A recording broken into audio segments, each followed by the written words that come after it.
You used to control the streets of El Salvador. People used to fear you. Now you can't take a single step without permission. Guards will beat you for laughing with your cellmates. You're a prisoner inside Cecot, one of the toughest prisons in the world, built to hold the country's most dangerous gang members. You have no personal belongings.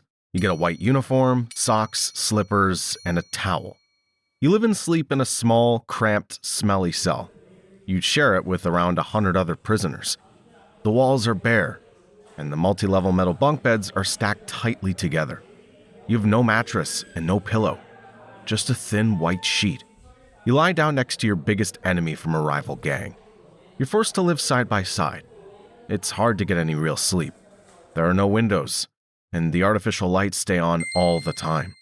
The metal bunks become unbearably hot during the day and freezing cold at night, making proper rest almost impossible. There are toilets in the corners of the cell, and basic human needs are carried out without any sense of privacy. To wash yourself, you use a plastic dipper and a single shared basin. There's no running water. Soap is given only once a week, and in very small amounts. The air smells of urine and sweaty bodies. The heat inside the cell is constant, and there is no ventilation. There's mold on the walls, floors black and sticky, and the toilets are filthy. The water in the tanks, even though it's refilled daily, is often yellow, and sometimes even contains worms. Your daily routine is governed by strict rules. You're completely dependent on the guards, even for the smallest things. One day, your inmate showered to keep cool at a time he wasn't allowed to. The guards caught him, entered the cell, beat him up, and sent him to a smaller, isolated cell as punishment. The day begins early, the loud clanging of gates and guards shouting orders. You wake up immediately. You don't have a choice. From the moment you wake up, you're under constant surveillance. Guards and cameras track your every move. You spend about 23.5 hours a day inside your cell. The only break from this routine is 30 minutes of basic exercise. You stretch, lunge, make simple bodyweight movements. It's not much, but it's just enough to keep your body from breaking down under constant confinement. Even this small amount of time is tightly controlled and spent inside. There are no outdoor yards. Every 2 weeks, the guards come in and shave you. You're not allowed to have long hair. The routine also revolves 3 meals a day, served under strict control. Breakfast is simple, usually beans and rice. Lunch is rice with pasta, 2 tortillas and a boxed juice. Dinner looks almost the same as breakfast. The food is bland and low in protein, not enough to properly sustain you. Meals are eaten quickly and in silence. You often use your hands instead of utensils. You are cut off from the outside world. Family visits are strictly prohibited. The only form of communication is through video calls, but even then, it's allowed only for legal matters. There's a highly effective phone signal jamming system, which blocks all cellular signals within the prison walls. When you protest, the guards respond with force.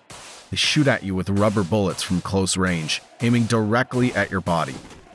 After the protest, they take everyone out of the cells and into the hallway. You're ordered to get on your knees, and they handcuff your hands behind your back in what they call a search position. Then they start identifying people who they believe took part in the protest. If they point to you, they beat you right there in the hallway. After that, they take you one by one to a section of the prison known as the Island. There, the beatings continue. They hit you with batons, even in the face, and one of the blows breaks your tooth. They strike your stomach, your ribs, your back, and your thighs. They punch and kick you repeatedly. When the beating's over, they force you to kneel again with your hands still cuffed behind your back. Then they step on the handcuffs, pressing them into your wrists and causing intense pain. After that, they leave you locked inside the island for about 6 hours. In this place, the survival is your only goal. Your body is covered in tattoos.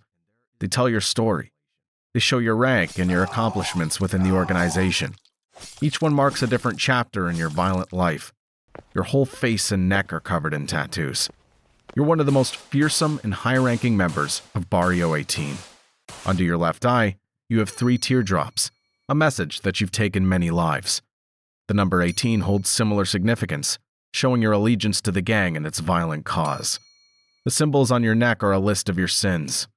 And in here, those tattoos still matter. The guards and the other inmates can tell who you are the moment they look at you. You used to run the streets of El Salvador. People feared you, and others followed your orders. But now you're locked inside a cell, and everything you built is gone.